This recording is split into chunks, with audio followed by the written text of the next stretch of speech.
quando eu brincava ou comia com os amigos, né, os vizinhos, etc., obviamente eu tive que aprender a lidar, mudar a chave. Uhum. Aliás, essa é uma experiência que me marcou muito.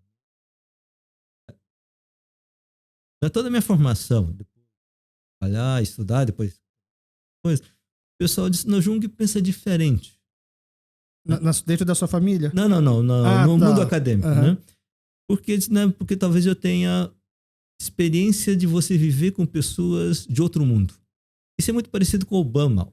Quem lê a vida do Obama, ele fala disso, de ele ter ido de uma cultura para outra. Por exemplo, ele estava em Havaí, Havaí. depois vai para Indonésia. Então, e é branco ou é negro, não é nem branco nem negro, depois ele vai para o mundo indonésio. Então, assim, ele teve que aprender, assim também teve que aprender a saber quais são os códigos de cada grupo. Uhum. Aí isso facilita dialogar. Não, você precisa entender. Então, essa coisa que eu tinha falado com meu pai. Não, meu pai. Meu amigo está falando isso, não é porque ele é mal educado, porque ele é brasileiro. Aí ele disse, não importa ser brasileiro ou coreano, tem que ser educado, tal. Então eu tinha que explicar. Meu pai não entendia. E tinha que explicar para meus amigos que meu pai falava isso porque ele era coreano. Entendi. Então eu tive que aprender a fazer o papel de tradutor cultural. Entendi. E aí voltou toda a família junto, depois de um ano mais ou menos.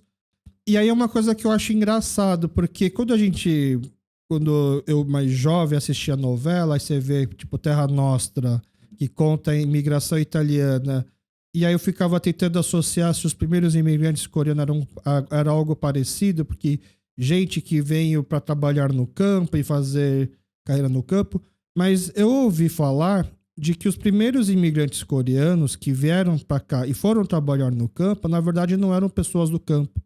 Eram pessoas já com formação de faculdade, eram pessoas que, por algum motivo, acho que o governo selecionou quem poderia vir, ou quem se qualificou, mas não eram pessoas aptas assim para fazer esse trabalho de fazenda. Tanto que nós não temos um costume, quantos coreanos ficaram em fazenda e até hoje continuarem em fazenda.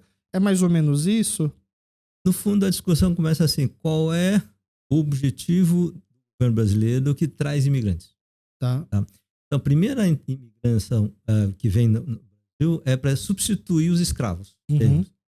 Então, você traz camponeses da Europa para trabalhar no campo. Então, eles se adaptam normalmente.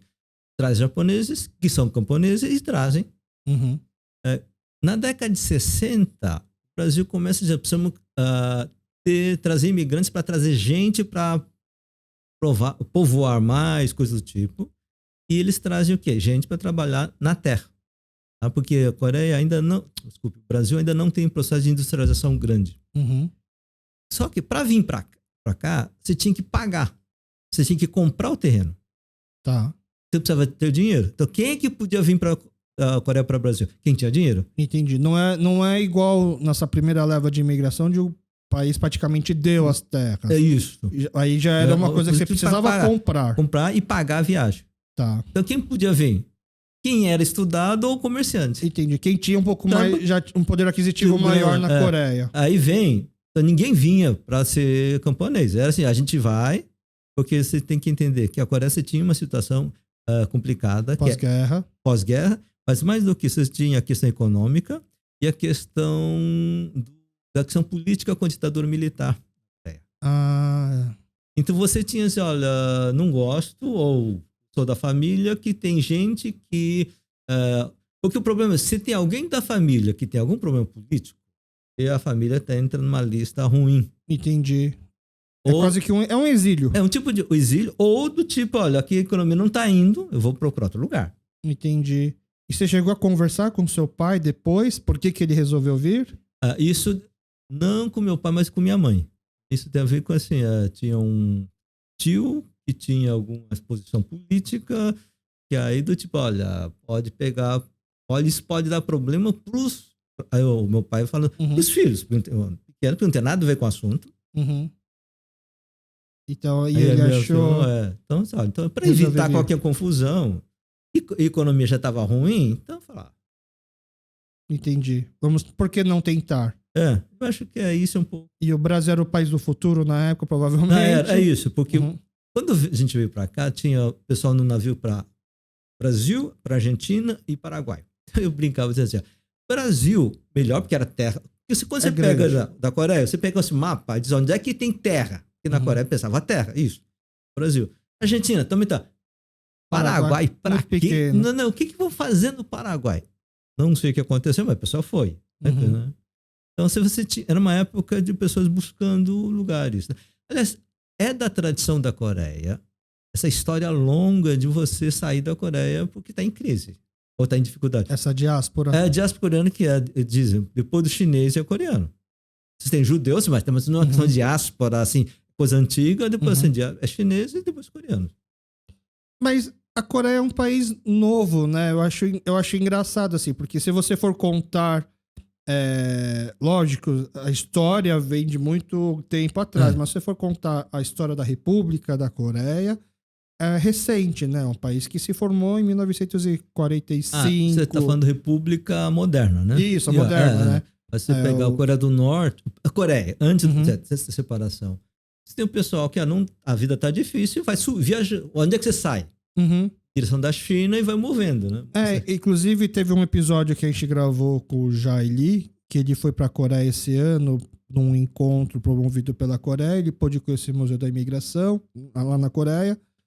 E aí ele tava explicando que uma das primeiras ondas migratórias da Coreia foi em 1910 ainda, assim, pouco antes do Japão invadir, e foi pro Havaí, por exemplo. Tava contando que foi um dos primeiros imigrantes coreanos, assim, a sair. Que sair de navio, né? Isso. Se você pensar a Coreia, quando você pega a diáspora, não sei quantos milhões de coreanos, né? Você vai pro Manchúria. Depois vai viajando, aí vai indo, então você vai ter gente do... alguma coisa assim... o Uzbequistão é um dos países que mais tem coreanos fora da Coreia. O número que eles têm lá é muito, muito grande. E o pessoal sai pela China. Isso vai movendo. Entendi. Nesse curso que eu dava lá na Coreia, tinha uma menina que é dessas ocidental, dessa coisa, eu não lembro mais exatamente o país, e ela dava aula de coreano. Ela tinha boa capacidade de aprender idioma, então ela era professora de inglês, de francês, não sei das quantas, foi estudar na Coreia, faz doutorado, já estudava um pouco coreano, aí aperfeiçoou e tem comunidade coreana que os netos, abaixo do neto lá, bisneto, companhia, não sabiam coreano. Então ela ganhava dinheiro dando aula de coreano. Entendi. E falando nisso, então, foi se perdendo a língua quando? Eu? Nesse um ano que ficou imerso na família já foi suficiente? Não, eu lia muito na Coreia, então assim, eu dominava razoavelmente bem para uma criança de 8 a 10 anos, só que meu pai fez uma opção de ir para um lugar que não tivesse muitos coreanos. Então fomos para Norte Paraná e era a única família coreana. Tinha um coreano que veio antes da imigração, que era do Coreia do Norte, da guerra, e o pessoal foi... soldado. Então é isso. Eu não tinha. Então, criança, você tá o dia inteiro brincando, tá na rua. Entre os irmãos não se falava tanto? Falava em português. Falava em português. Meio que pra forçar, aprender rápido. Entendi. E com isso fui perdendo o coreano.